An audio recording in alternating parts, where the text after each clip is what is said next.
Right, I suppose I could call this an update video. It's not really an update, it's more of a what do I do from here. So it's been a while since I did the last video. I've changed jobs, which means I've been somewhat preoccupied. Got a nice new addition in the tank, which is this I'm going to pour it down there. Got that over the Christmas period. The leather coral is sulking somewhat at the moment, and I'll explain why. So I've had a few problems. First problem, as you can see, the Zoa on the right is somewhat discoloured, and I've had problems. I think it came from this one here with nudibranch, and I've been manually removing them. I dipped the corals about 2 weeks or so ago, and I think there's still one or two left. So when I dip them, I dip them in a freshwater Dettol diluted mix, and yeah, some stuff came off, but obviously not all of it, so I'm still battling those. This one on the right is never recoloured really. It is getting there, but it's still somewhat dull. Not really sure what I'm going to do. I'll just keep battling them, I suppose, and go from there. The leather coral is looking really sorry for itself. So why the video? I've been battling, as you can probably see on the rock, some green hair algae, and it's become a real pain. I thought it was a phosphate issue. I've checked the phosphates, been manually removing, and while it's not a lot, it's enough that I'm annoyed. And I believe it's a nitrate problem after weeks of testing and checking and various other bits and pieces. So this tank sits currently at 30 parts per million nitrate, which is way too high. Now, bearing in mind, well, in fact, no, not bearing in mind, I thought I'd found the root of my problem. I had to add some more sand about 2 months ago.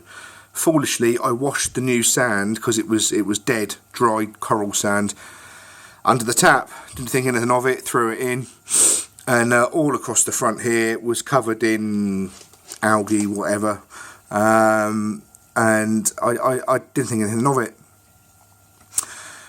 I think around that time is when the green hair algae started. So I put two and two together eventually, pulled all the sand out, which is why that leather coral's sulking, because he's been in the sump for a day while I was draining all the sand at the front, and I've re-sanded with live Carib Sea whatever sand. Put all the corals back, which is why he's looking a bit sorry for himself. During that process, I've probably done a 30% water change. I've done probably about 40 litres, and it's a 180 litre system with the sump. So yeah, I've done a fairly high percentage water change. Fed yesterday, not fed tonight, and the nitrates tonight are reading 30 parts per million, which is high. Now, as you can see, the corals are doing reasonably well. This hammer's looking, it's recovered quite well. And this, I don't know if you can see it, the torch coral is just starting to split. The heads are starting to split. It's usually a bit bigger than that, but this head's currently closed. And the Gonopora looks fine. Literally, it went in, no problems, lovely.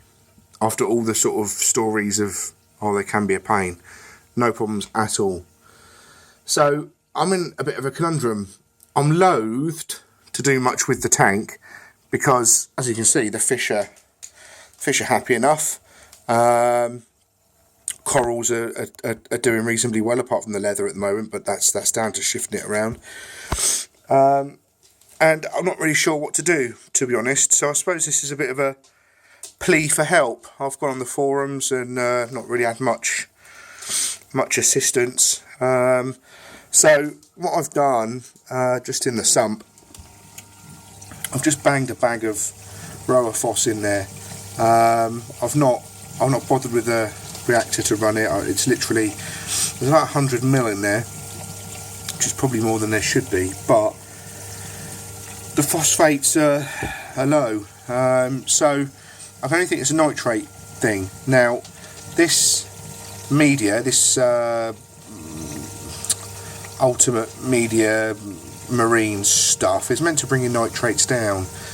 This is probably creeping up just over 6 months old, and it's not really doing it. So I'm on and on whether I need to run a small nitrate reactor with the cream coloured balls. I can't remember what they're called, but you know the ones I mean. And I was thinking of, I can move the skimmer over and get a small reactor in there, or I could run another one here in the return. So yeah, I'm not quite sure. I believe it's a nitrate issue. If anyone wants to correct me, feel free. I am scratching my head a little bit. So suggestions, ideas, alternatives maybe, I don't really mind. I'm happy to try either, or anything at this point in time.